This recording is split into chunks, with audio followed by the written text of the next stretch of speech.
Hello dear, आप सभी को आज़ादी दिवस, स्वतंत्रता दिवस की बहुत बहुत शुभकामनाएं। आज अपना देश आज़ाद है और मतलब इंडिया के अंदर आप बहुत कुछ एंजॉय करते हैं। इसके फ्रीडम के कारण बहुत सारे फंडामेंटल राइट्स और यानी कि बहुत ही यूनिक देश है इस दुनिया के अंदर भारत। लेकिन ये जो आज़ादी है इसके लिए बहुत बड़ी कीमत हमने चुकाई है। यानी कि अपने जो फ्रीडम फाइटर्स हैं उन्होंने बहुत बड़ी कीमत चुकाई है, बहुत सारे लोगों ने, और आज भी कीमत चुका रहे हैं जो अपने सिपाही है इस आज़ादी को बरकरार रखने के लिए। तो हमें इसकी वैल्यू समझनी चाहिए, फील करनी चाहिए कि हाँ, क्या हम एक्चुअल में ये चीज़ डिज़र्व करते हैं, क्या हम ऐसा काम करते हैं कि जो चीज़ हमें मिली हुई है उसे डिज़र्व कर सकें। तो मैं आज आपके सामने एक कविता मैं आपको सुनाऊंगा अशफाक उल्लाह खान की। ठीक है, मैंने 2015-16 जब मैंने एक बार हिस्ट्री पढ़ी थी थोड़े से इंटरेस्ट से, तो तब मैंने याद की थी। आज मैंने फिर से थोड़ी नज़र मारी है। मैं चाहूँगा कि आप उसे ध्यान से सुने, उसे महसूस करने की कोशिश करें। फिर बाद में मैं आपको बोर्ड के ऊपर भी वो कविता है वो दिखाऊंगा। ठीक है, तो इससे पहले जो अशफाक उल्लाह खान हैं और राम प्रसाद बिस्मिल हैं, इनका थोड़ा सा बैकग्राउंड मैं आपको बता दूँ। अशफाक उल्लाह खान नाम से ही आपको पता चल रहा है मुस्लिम हैं, और राम प्रसाद बिस्मिल हैं, हिंदू हैं। पक्के हिंदू थे, ये पक्के मुस्लिम थे। तो इन दोनों की दोस्ती के किस्से उस वक्त चलते थे कि भाई दोस्ती हो तो इन जैसी, इस टाइप की। हिंदू और मुस्लिम के नाम पर आज भड़काया जाता है। तो उस वक्त हमारे ये दो फ्रीडम फाइटर एक दूसरे के बहुत ही ज़बरदस्त दोस्त थे। और एक बार ये भी कहा जाता है कि जब अशफाक बीमार पड़ गए थे, तो बहुत बुरे तरीके से बीमार थे, तो वो बीमार बीमार ऐसे कर रहे थे कि राम राम राम, हैं, तंग होकर, मतलब ऐसे बार बार नाम ले रहे थे। तो उनकी फैमिली वालों को लगा था कि इनके ऊपर हिंदुइज्म का असर हो गया है। फिर उनको पता चला राम प्रसाद बिस्मिल का नाम ले रहे हैं, राम प्रसाद बिस्मिल है ना, राम, वो उनको बुला रहे हैं। वो आए, उन्होंने उनको छोटा भाई मानते थे अशफाक को अपना, प्यार से उनके साथ बातें की हैं, और धीरे धीरे वो रिकवर भी हुए उनकी प्रेजेंस में। ये दोनों लोग एक दूसरे के जिगरी दोस्त थे, और इन्होंने जो फ्रीडम कि जो मतलब कई काम चलते हैं, कई इंसिडेंट्स होते हैं, कई काम करने जाते हैं, मतलब कई मूवमेंट्स होती हैं, तो उनके अंदर इन्होंने साथ हिस्सा लिया। जैसे जो फ्रीडम की जो मूवमेंट है, जो संग्राम है, उसके अंदर छोटे छोटे इंसिडेंट्स होते हैं, हैं? तो काकोरी ट्रेन कॉन्स्पिरेसी थी जहाँ पर इन्होंने उस ट्रेन के अंदर हथियार शायद चुराए थे। मैंने बहुत पहले ये पढ़ा था। तो वहाँ पर ये दोनों साथ थे और उसी के तहत इनको फांसी मिली थी, और सेम डे पर इनको हैंग किया गया था। और इनके अलावा दो और फ्रीडम फाइटर थे जिनको हैंग किया गया था। तो इनको अलग अलग जेल में बंद किया गया था, हैं? लेकिन मरने से एक रात पहले शायद ये फिर से इकट्ठे हुए थे, और तब एक बात कही थी अशफाक उल्लाह खान ने, एक पोएम लिखी थी, वो मैं आपके सामने यहाँ पर प्रेजेंट करूँगा कि उनको पता है कि कल उनको फांसी होनी है, और एक दिन पहले उनके क्या जज्बात हैं। ठीक है, मैं आपको पोइम सुनाऊंगा, फिर लिखी हुई पोइम भी दिखाऊंगा। तो इसे फील करने की कोशिश करिएगा और आंख बंद करके सुनिएगा। बीच में मैं आपको थोड़ी ज़रूरत पड़ी तो एक्सप्लेन भी कर दूंगा। ठीक है, तो क्या कहता है अशफाक उल्लाह खान जी, क्या कहते हैं देखिए। जैसे जब हम मरते हैं तो हम खाली हाथ जाते हैं ना, कि कुछ भी लेकर नहीं जाते। तो वे कह रहे हैं, क्योंकि अगले दिन फांसी होनी है, कि जाऊंगा खाली हाथ मगर यह दर्द साथ ही जाएगा। कि मैं खाली हाथ जाऊंगा लेकिन एक दर्द भी मेरे साथ ही जाएगा। जाऊंगा खाली हाथ मगर यह दर्द साथ ही जाएगा, जाने किस दिन हिंदुस्तान आज़ाद वतन कहलाए।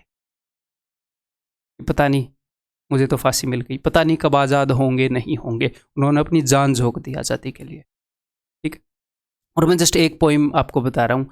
राम प्रसाद बिस्मिल जी और अशफाक उल्लाह खान हैं, ये पोएट थे, फ्रीडम फाइटर तो थे ही, साथ में पोएट्स, लिटरेचर के थ्रू भी लोगों को अवेयर करते थे फ्रीडम मूवमेंट के लिए। ठीक है, जाऊंगा खाली हाथ मगर यह दर्द साथ ही जाएगा, जाने किस दिन हिंदुस्तान आज़ाद वतन कहलाए। बिस्मिल हिंदू हैं, वो बता रहा है कि बिस्मिल जी के बारे में, कि बिस्मिल हिंदू हैं, कहते हैं फिर आऊंगा ले पुनर्ज, फिर आकर ए भारत माँ तुझको आज़ाद कराऊंगा। मतलब जो हिंदू है, हिंदुइज्म के अंदर ये कंसेप्ट है पुनर्जन्म का, और इस्लाम के अंदर ये कंसेप्ट है नहीं। वो मानते हैं कि भी बुरे काम किए तो जहन्नुम में गए, अच्छे काम किए तो जन्नत में गए, दोबारा नहीं आते। हिंदुइज्म में क्या है कि हम बार बार जैसे हम कर्म करेंगे उस तरीके से हम जन्म ले रहे हैं बार बार। ठीक है, तो ये बोल रहे हैं कि बिस्मिल तो हिंदू हैं, वो तो पुनर्जन्म की बात कर रहे हैं। बिस्मिल हिंदू हैं, कहते हैं फिर आऊँगा, फिर आकर ए भारत माँ तुझको आज़ाद कराऊंगा, कि फिर से मैं अपनी जान न्योछावर कर दूंगा। दोबारा से आया, जी करता है मैं भी कह दूं, वो बोल रहे हैं मेरा मन कर रहा है मैं भी कह दूं फिर आऊंगा। जी करता है मैं भी कह दूं, पर मजहब से बंध जाता हूं। इस्लाम इजाजत नहीं देता, वो नहीं मानते वहां पर इस कंसेप्ट को। जी करता है मैं भी कह दूं, पर मजहब से बंध जाता हूं। मैं मुसलमान हूं, पुनर्जन्म की बात नहीं कह पाता। मैं मुसलमान हूं, पुनर्जन्म की बात नहीं कह पाता। फिर उसके बाद वो क्या करें, हाँ अगर खुदा मिल गया कहीं, क्योंकि मरने के बाद जब वो जन्नत में जाएंगे, अगर उनको खुदा मिल गया, हाँ अगर खुदा मिल गया कहीं, अपनी झोली फैला दूंगा, जन्नत के बदले उससे एक पुनर्जन्म ही मांगो। कि जन्नत नहीं चाहिए, एक और जन्म दे दो, मैं फिर से अपनी जान को इस देश के ऊपर न्यौछावर करना। तो आप समझ रहे हैं, एक बार फील करो एक दिन पहले वो क्या बोल रहे हैं। तो भाई बहुत सारे लोगों के प्रति हमें ये आभार होना चाहिए, और आज भी कंटिन्यूसली जो हमारे सिपाही हैं अपनी सरहद के ऊपर हैं।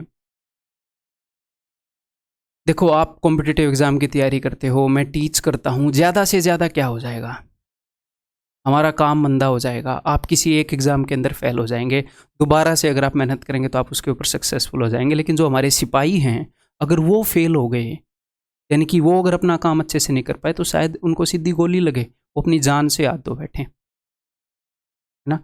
और रोज़ाना लोग अपनी जान गंवा रहे हैं। हो सकता है कि आपके लिए वो एक नंबर हो, दूसरे लोगों के लिए एक वो नंबर हो गया, 18 सिपाही शहीद हो गए। लेकिन जो 18 फैमिली हैं उनके लिए वो नंबर नहीं है ना, उनके लिए तो पूरी ज़िंदगी, मतलब उनकी पूरी दुनिया तबाह हो गई ना। तो उन 18 फैमिली ने कितनी बड़ी कॉस्ट दी है इस देश के लिए, इससे बड़ी कॉस्ट नहीं दी जा सकती। किसी के हस्बैंड, किसी के पति, किसी के बेटे, किसी के पापा, किसी के भाई नहीं रहे। इतनी बड़ी कॉस्ट के ऊपर हम ये आज़ादी एंजॉय कर रहे हैं, और पहले बहुत सारे लोगों ने दी। तो हमें ये फील होना चाहिए। 15 अगस्त एक बहुत बढ़िया मौका था ये बात आप लोगों तक पहुंचाने का, है? इस चीज़ के ज़रिए मैं पहुंचा रहा हूँ। अदरवाइज़ हमें हमेशा ये फील होना चाहिए, ये जैसे खुदीराम बोस हैं, आज आपकी उम्र मोस्ट प्रोबेबली इनसे बड़ी होगी जब ये फांसी पर लटक गए। 19 साल की उम्र में फांसी पर लटक गए, one of the youngest freedom fighter Khudiram Bose. ठीक है, तो ये उनकी पोएम है अशफाक उल्लाह खान जी की, ये आप पढ़ सकते हैं एक बार। और मैं आपको दो बातें यहाँ पर कहना चाहूँगा। नंबर 1, एक तो अशफाक उल्लाह खान और राम प्रसाद बिस्मिल एक हिंदू हैं, एक मुस्लिम हैं। अपने देश की आज़ादी में दोनों ने अपनी जान न्यौछावर की, और बहुत सारे हिंदुओं ने, मुस्लिमों ने, सिखों ने, ईसाइयों ने, जैन, मतलब हर एक धर्म के लोगों ने कीमत दी है इस देश की आज़ादी को लेने के लिए। तो ये जो हेट स्प्रेड हो रहा है, चाहे इसे कोई भी पॉलिटिकल पार्टी करे, कोई भी करे, हिंदू मुस्लिम ऐसे धर्म के कारण आपको बांटे, तो आपको जस्ट ये देखना चाहिए कि इस देश की आज़ादी की जो नींव है ना, जो नींव है जिसके ऊपर देश की आज़ादी मिली है, उसके अंदर हिंदू, मुस्लिम, सिख, ईसाई सब उस नींव के अंदर दफन है। उनके ऊपर वो नींव है। आज अगर हम हिंदू मुस्लिम करेंगे तो हम इन्होंने जो कीमत दी है उसको नीचा कर रहे हैं। तो एक तो हमें इन चीज़ों के अंदर नहीं आना चाहिए लोगों को, है, मतलब अपने छोटे छोटे इंटरेस्ट के लिए लोगों को हिंदू मुस्लिम या कैसे भी करके जाति के ऊपर उनको बांट दिया जाता है।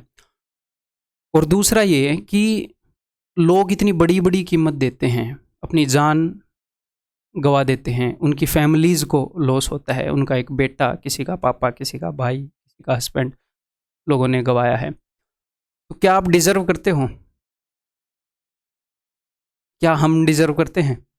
इतनी बड़ी कॉस्ट के ऊपर हमें आज़ादी मिली है, तो देश के लिए कुछ करना है। उससे पहले जस्ट मैं यही कहूँगा कि अगर आप अपनी फैमिली के लिए कुछ कर लो, अगर हर एक बंदा अपनी फैमिली के लिए ही कर ले, उसमें तो आपका सेल्फ इंटरेस्ट भी होगा ना। कि अगर मान लो आपको जॉब लगनी है, अभी आप स्टूडेंट हो, तो आप ईमानदारी से तैयारी करो। क्या आप ईमानदारी से तैयारी करते हो? जो आपको काम करना है, आप जो भी हो, आप वो ईमानदारी से करो। अगर हर एक बंदा अपनी फैमिली का भी ईमानदारी से काम करेगा, जो उसका फ़र्ज़ है वो करेगा, तो पूरे देश में समृद्धि हो जाएगी। तो आप कितना ईमानदारी से अपना काम कर रहे हो। लोगों ने बहुत बड़ी कॉस्ट दी है हमें इस सिचुएशन के अंदर पुट करने के लिए, और बहुत सारे लोग ये कॉस्ट दे भी रहे हैं। एक चीज़ आप ये जज करना कि हाँ यार, ये चीज़ें हमें मिली हैं, तो सिर्फ अगर जो मेरा काम बनता है मैं सिर्फ उसे कर लूँ, that is more than enough अपने कंट्री के लिए, है ना। आप अपना काम अगर अच्छे से कर लेंगे तो।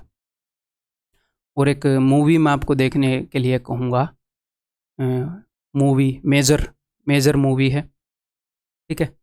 मेजर संदीप उन्नीकृष्णन, जिन्होंने ताज होटल के अंदर जो ये कसाब और बाकी टेररिस्ट आए थे, वहाँ पर जो अपने एनएससी गए थे, उस इंसिडेंट के ऊपर बेस्ड है।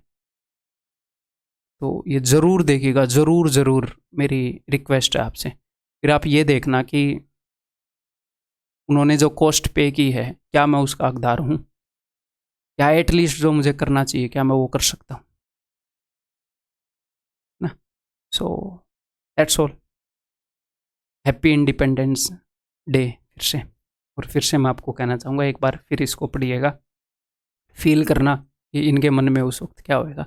ये बात कर रहे थे फांसी से एक दिन पहले।